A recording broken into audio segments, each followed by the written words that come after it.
જીના તદ્દન ખોટું છે અને મારા મિસ્ટર ખૂબ જ સારા છે. આ બધો મેસેજ ફેક છે, બરાબર. એટલે કોઈએ માનવું નહીં.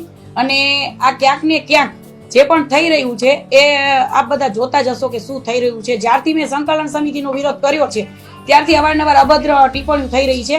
પણ હું બધાને બેસ્ટ ઓફ લક કહું છું, બધા ભાઈઓને, કે એક બેનને ખબર નથી કે એક બેન પોતાના સ્વાભિમાનની લડત જો આવી રીતના આપતા હોત અને અત્યારે હાઈલાઇટ ઉપર છીએ એટલે તમારે ગમે એમ કરી નીચે બેસાડવા છે.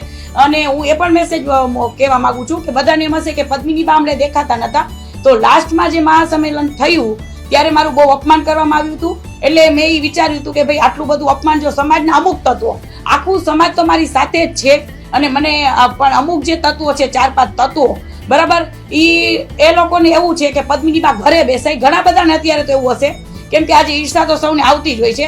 એટલે અત્યારે મને એવા પણ ફોન આવતા હોય છે કે માનસિક રીતે આપણે ઓલું કરતા હોય છે કે બેન તમારે તો આ બધું જયરાજથી વાયરલ કરે છે ને ઓલા કરે છે, પણ જયરાજભાઈ મારા મોટા ભાઈ છે અને હંમેશા રહેશે. પણ અત્યાર સુધી કેમ તો આવો કોઈ ઓલી ના આવી? મેં જ્યારથી સંકલન સમિતિનો વિરોધ કર્યો ત્યારથી પછી અમુક અભદ્ર ટિપ્પણીઓ આવી છે, તો હું એને ઇગ્નોર કરું છું. હું જવાબ આવવાને આપીશ પણ નહીં. પણ હજી તમારે લોકોને હજી હું કહું છું કે જે કરવું એ કરો. તમે લોકો ઈ કરવા બેઠા છો, હું સમાજ અને હિન્દુત્વનું સારું કરવા આવી છું. એટલે હું મારું કામ મૂકીશ પણ નહીં, ઘરમાં પણ નહીં બેસું. એટલે બેસ્ટ ઓફ લક. પદ્મિની બા બહાર નીકળશે જ, તમારે બધાને થાય કરી લેવું. ના, અત્યારે હું મારા ઘરમાં જ છું, મારા ઘરમાં જ બેઠી છું. અને મારા પતિ, મેં કીધું ને કે ખૂબ જ સારા છે.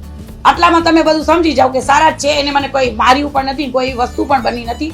આ સાવ એટલે સાવ ફેક ન્યૂઝ છે, કોઈએ માનવું પણ નહીં. ના, એ હું ઇગ્નોર કરું છું, કેમ કે હું અત્યારે કઈ જવાબ નહીં દઉં. એ બધું ભલે જે કરે છે ને કરવા દો. એટલે એ જ કહું છું કે હજી જે કરવાનું એ કરો. એમ તમને તમારું કામ, એ લોકોનું એ કામ છે.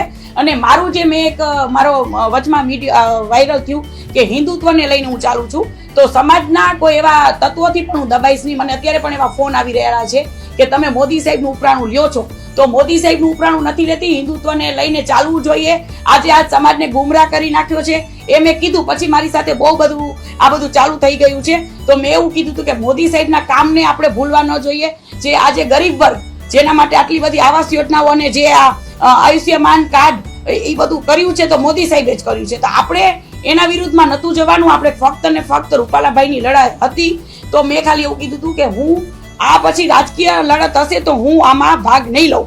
મારી લડત રૂપાલાભાઈ સાથે હતી, છે અને રહેશે. મેં એટલું કીધું. તો એમાંથી મને ઘણા બધા ફોન આવવા માંડ્યા હતા અને ઘણું બધું ઓલું થઈ ગયું હતું. અને અમુક તત્વો એવું કરે જ છે.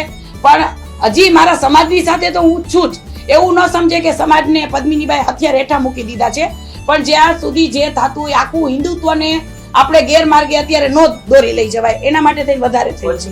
એ તો સંકલન સમિતિ, જ્યારે મારે મહાસંમેલન હતું એની પહેલા પણ જે પણ સંમેલનમાં હું જાઉં ત્યાં એ લોકો એમ કે પદ્મિનીબાની અમુક જ છે, 4-5 જ, બધા નહીં, ખાસ સંકલન સમિતિના જ, કે ભાઈ પદ્મિનીબાની સ્પીચ નહીં, પદ્મિનીબાને બોલવા નહીં દેવાનું, પદ્મિનીબાને ચેર નહીં આપવાની.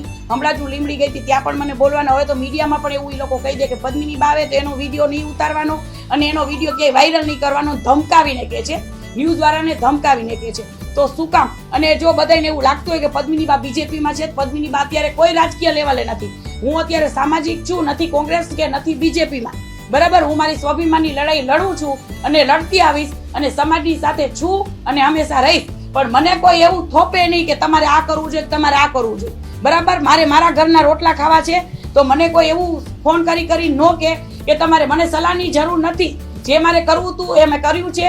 સાથ આપો, સલાહની જરૂર નથી. ત્યારે પદ્મિનીબા 10 બહેનો એકલા જ હતા, અત્યારે ટોળામાં નીકળ્યા છો.